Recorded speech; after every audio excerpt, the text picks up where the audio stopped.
Walt Disney was born from humble beginnings on December the 5th, 1901, in Chicago. His parents, Walter and Flora, were of Irish and German descent and raised him on a farm in Missouri. And it was on this quiet, unassuming farm that he acquired an interest in drawing, and he was successful, selling his first sketch at the young age of just 7. For high school, Disney returned to Chicago, splitting his time between illustration photography and taking night classes at the Academy of Fine Arts. However, everything changed when the Great War began, and in the fall of 1918, Disney went to enlist, but he was too young, only 16, so he joined the Red Cross overseas, where he drove an ambulance that apparently was covered head to toe in his drawings. After the war, Disney returned home to the States, where he went to Kansas City and pinched pennies as he started his career as an advertising cartoonist. And it was there, in Kansas, in 1920, that he made and marketed his own cartoons and perfected a method for combining live action and animation. By August of 1923, Disney left for Hollywood with only $40 to his name, but he wasn't exactly empty-handed, as he had a completed film to showcase his brilliance. With the help of his brother, they were able to secure a large investment, and a company we all have come to know was born. And I'm sure the main question on everyone's mind was, what did Walt Disney eat for dessert? Well, I can tell you, cold lemon pie. And today, we'll recreate that original dish.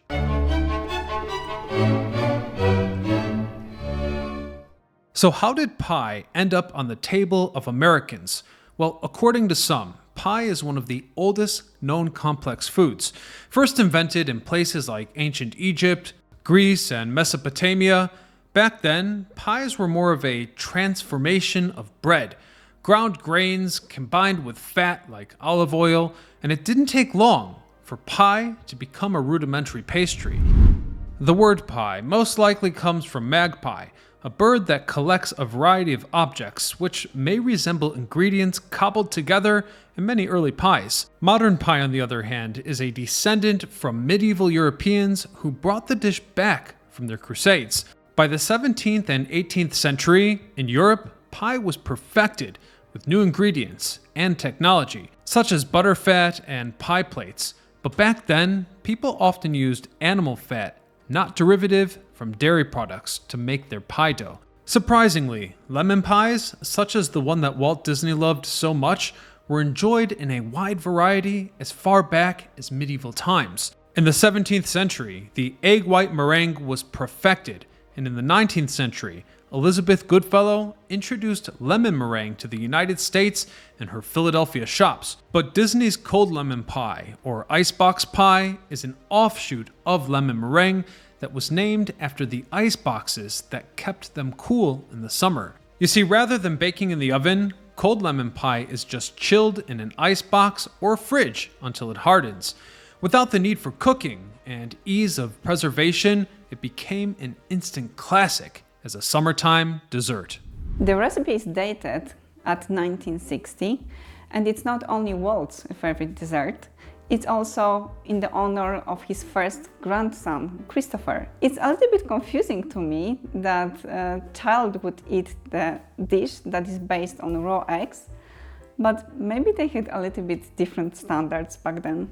Kasha brings up a good point here. The sanitary standards for American food during Walt Disney's life were significantly different from the modern regulations and practices we have today. While some regulations were in place to ensure food safety, they left much to be desired. Back then, the FDA's role was primarily focused on labeling rather than conducting extensive safety inspections, meaning inspections on food producers were limited. To make matters worse, pathogens such as Salmonella or E. coli were less understood, so back then, eating raw eggs came at a much greater risk.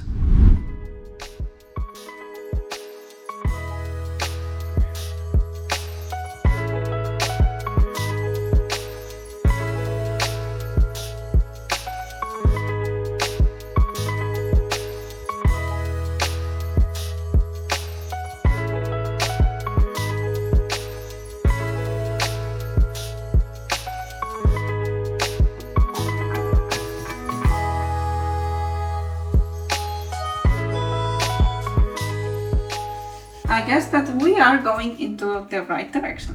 One thing that surprised us about Disney was his apparent humility. You see, during his rise to prominence, the Great Depression swept the nation, and people everywhere were out of food, money, and jobs. However, some charitable bakeries decided to give out free food to the masses. Surprisingly, this was actually the origin of many American bakeries, and Walt Disney was involved. At the same time, he never really demonstrated an indulgent appetite, with his own daughter describing him as, quote, having a lunch wagon appetite, which was perhaps a leftover from his times of eating frugally before he was successful. So I guess it's no surprise that when he was a hit during the Depression, he stayed dedicated to providing people with affordable meals for all of his employees, offering quality food at a low cost in the studio's commissary, where he often ate his own lunch. I'd also point out here that this pie isn't some extravagant dish. In fact, you don't even need an oven to prepare it.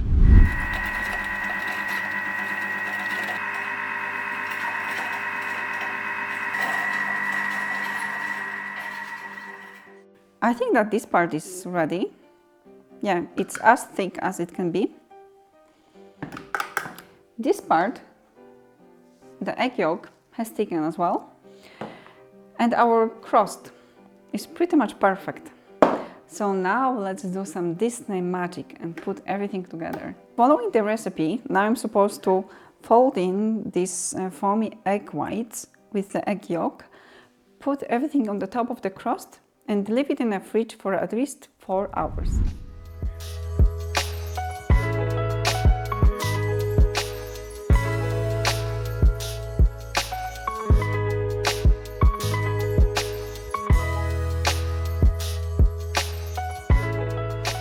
Dash of nutmeg.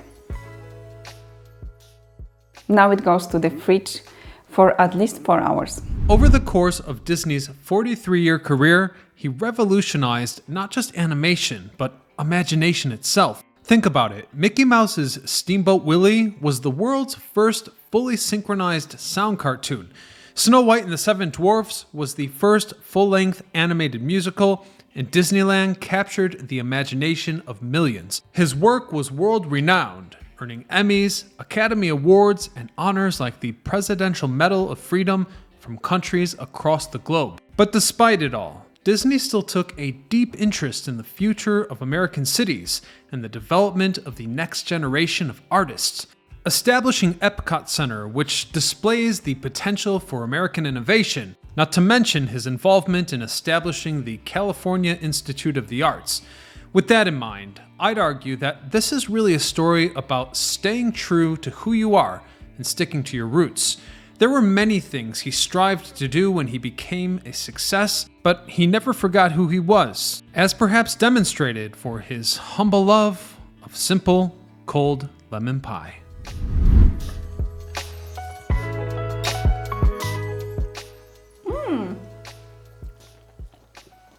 It's actually delicious. So fluffy and like light.